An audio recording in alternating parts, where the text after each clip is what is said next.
produktivitas yang berarti, baik itu dari sisi prestasi, baik itu dari sisi pengembangan, baik itu dari sisi membuat kompak tim, ya, dan lain sebagainya. Itulah yang terpenting ya dalam kegiatan kita di bisnis ini. Jangan cuma sekedar absen, datang ke kantor, ya kayak rutinitas kayak orang-orang kantoran aja Anda ya. Cuma sekedar datang kayak orang-orang buru-buru pabrik. Bukan begitu kita cara mainnya. Cara main kita itu kita datang ke kantor, ya, kita bertempur, kita berjuang menghasilkan produktivitas. Jadi setiap hari itu ada batu bata yang kita berhasil pasang. Sehingga istana yang akan kita buat, kerajaan bisnis yang akan kita buat, itu setiap hari ada progres.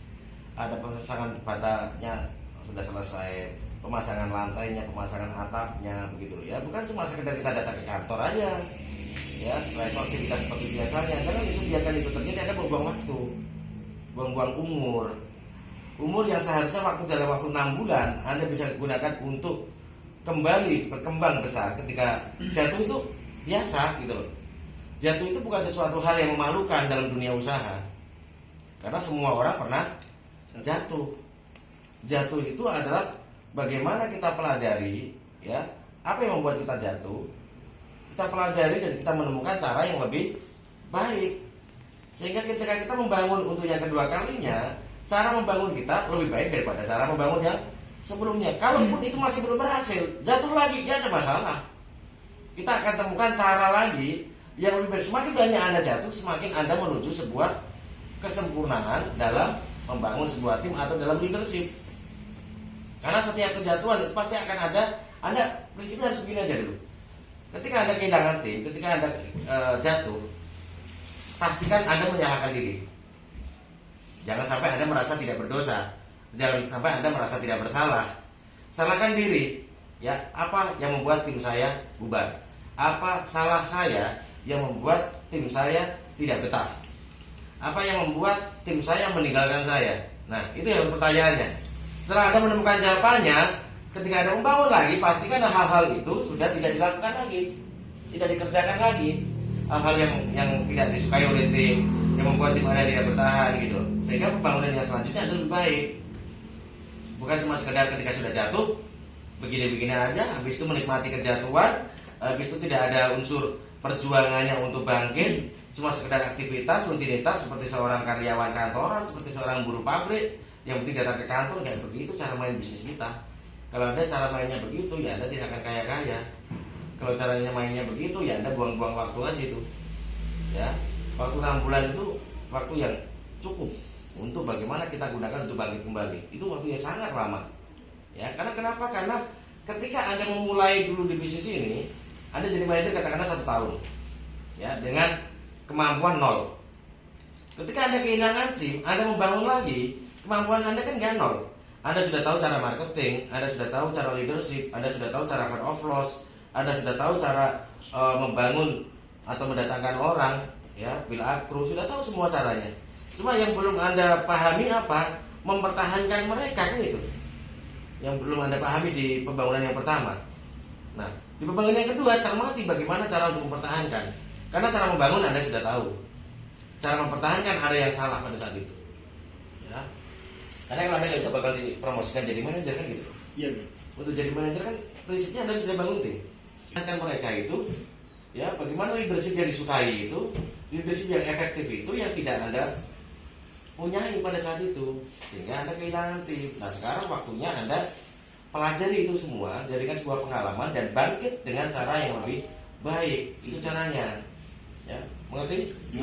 Kalau Anda mau Tuban ini, tetap saya open kantornya dalam bulan Juni.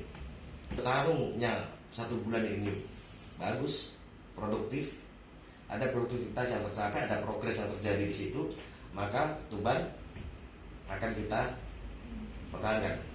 Tapi oleh orang-orang yang cuma sekedar rutinitas gitu, percuma, ya. Karena itu cuma akan mencoreng nama baik kota Tuban, ya. Dimana generasi Anda sebelumnya, ya, pejuang-pejuang petarung-petarung sebelumnya sudah berhasil mengharumkan nama Tuban. sehingga kantor Tuban itu dikenal kantor yang punya wibawa, kantor yang bagus, kantor yang produktif dalam mencetak manajer. Ya, tetapi akhir-akhir ini kan mulai bos ini kembali untuk memperjuangkan kota Tuban ini. Saya akan lihat progresnya sampai dengan tutup bulan ini.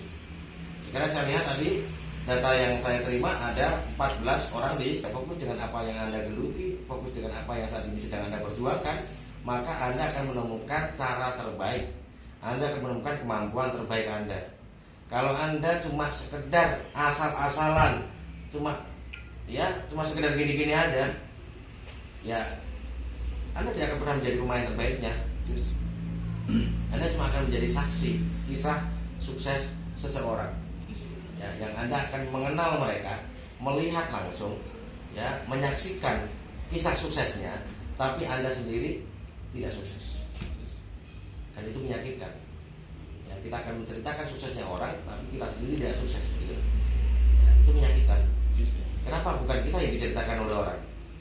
Kenapa bukan kita yang diberitakan sama orang? Kenapa kita memberitakan orang lain? Ya, karena kita gagal. Kan begitu. Ya, kenapa kita gagal? Karena fokus kita kurang. Sehingga mempengaruhi daya juang kita, mempengaruhi cara bertarung kita. Ya, sekali lagi Tuban sekarang memiliki Tuban Fight, ya. Apa kabar kota Tuban? Fight. Nah, sekarang itu. Ya, semboyannya. Iya. Karena kenapa saya ingin setiap orang di sini bertarung? Saya ingin setiap orang di sini betul-betul yang pertama Anda saat ini bertarung dulu untuk bagaimana kantor ini tetap